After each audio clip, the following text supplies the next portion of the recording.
in association with Kutumb app. अनेक ग्रुपों से पाइए छुटकारा, आपके संगठन का अपना ऐप कुटुंब ऐप। तो कौन जीत रहा है यूपी, इस सवाल के साथ उत्तर प्रदेश में 10 फरवरी से वोटिंग शुरू हो रही, कुछ ही घंटे बाकी हैं और सबकी निगाहें पश्चिमी यूपी पर दम गड़ी हुई हैं। और पश्चिमी यूपी की एक सीट की हम बात करेंगे जहां पर गजा उलटफेर होकर चुनाव इस बार हो रहा है।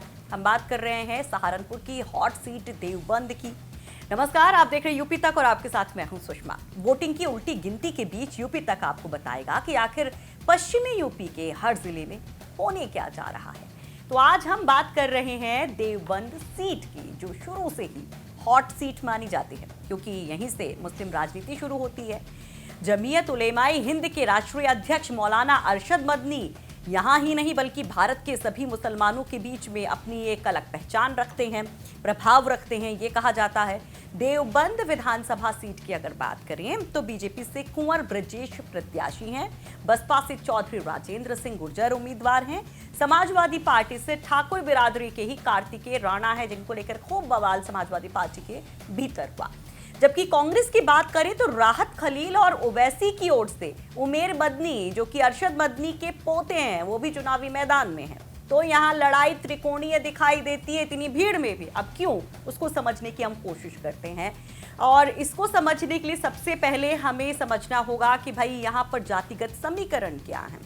अगर जातिगत समीकरणों की बात करें तो देवबंद विधानसभा में एक अनुमान के मुताबिक लगभग 1,10,000 मुस्लिम मतदाता हैं, 70,000 दलित मतदाता हैं, 35,000 ठाकुर मतदाता हैं, 26,000 गुर्जर मतदाता हैं और 18,000 सैनी, 15,000 कश्यप, 12,000 त्यागी, 10,000 ब्राह्मण वोटर्स हैं।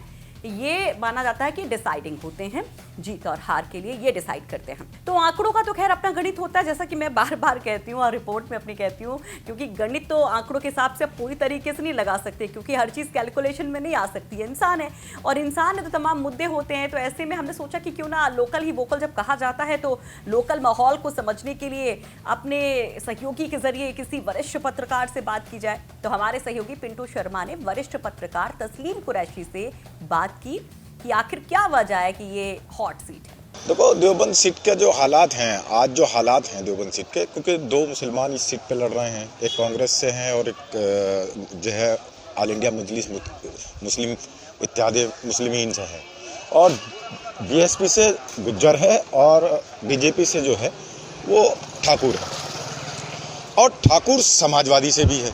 इसलिए ये जो यहाँ की जो देवबंद की विधानसभा की सीट है वो बीजेपी के और बीएसपी के बीच में टक्कर हमें लग रही है कि यहाँ टक्कर बीजेपी की और बसपा की है।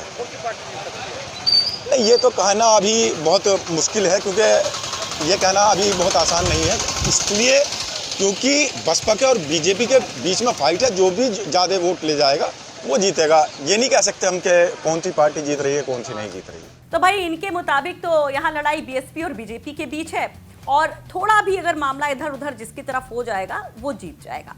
लेकिन इस सीट का सियासी इतिहास क्या कहता है कि भाई यहाँ के लोगों ने किसको चुना ज्यादा, जरा उसे समझते हैं पिछले 3 चुनावों के जरिए।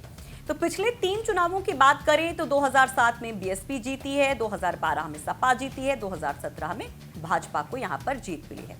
वैसे इतिहास भी कहता है कि यहाँ सबसे ज्यादा फाइट बसपा और भाजपा में ही रही है, लेकिन सपा ने भी इस बार ठाकुर उम्मीदवार उतार कर दांव खेल दिया है। तो क्या इतिहास खुद को दोहराएगा या नया इतिहास लिखा जाएगा?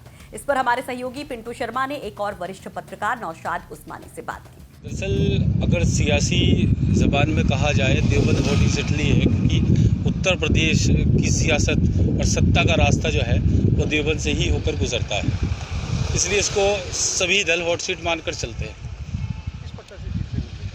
देखिए, अभी सियासत का पूरा जो पत्ते खुले हैं, खेल शुरू हुआ है, तो अभी देखा जाएगा कौन आगे है कौन पीछे है। लेकिन फ़िलहाल जो स्थिति काफ़ी हद तक मजबूत लग रही है वो बहुजन समाज पार्टी के प्रत्याशी की है। उसकी एक वजह यह है क्योंकि उसका अपना एक वोट बैंक है जिसको दलित कहा जाता है।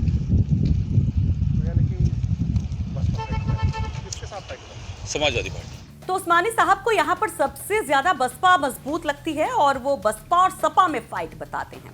सबका अपना अपना गणित है, अपना अपना मत है। जैसा कि पहले जो पत्रकार थे उन्होंने कहा कि बीजेपी और बीएसपी में फाइट है, दूसरे कहते हैं कि नहीं बीएसपी और सपा में फाइट है। इट मीन्स बीएसपी तो यहाँ ज़रूर मजबूत दिखाई देती है, लेकिन आंकड़े आंकड़े होते हैं, मत मत होते हैं। असली तस्वीर तो 10 मार्च को ही साफ हो पाएगी जब चुनावी नतीजे आएंगे। इस सीट पर दूसरे फेज यानी कि 14 फरवरी को वोटिंग होगी और नतीजे 10 मार्च को आएंगे, तब सब कुछ क्लियर हो जाएगा। लेकिन तब तक हम इसी तरह से हर जिले का हाल, हर अहम सीट के बारे में आपको बताते रहेंगे। इलाके के जानकार जो हैं उनसे बात करते रहेंगे, हर सीट का चुनावी इतिहास भी खंगालते रहेंगे और आपको बताएंगे कि आखिर कौन जीत रहा है यूपी। तो देखते रहिए यूपी तक और पढ़ते रहिए UP तक.in।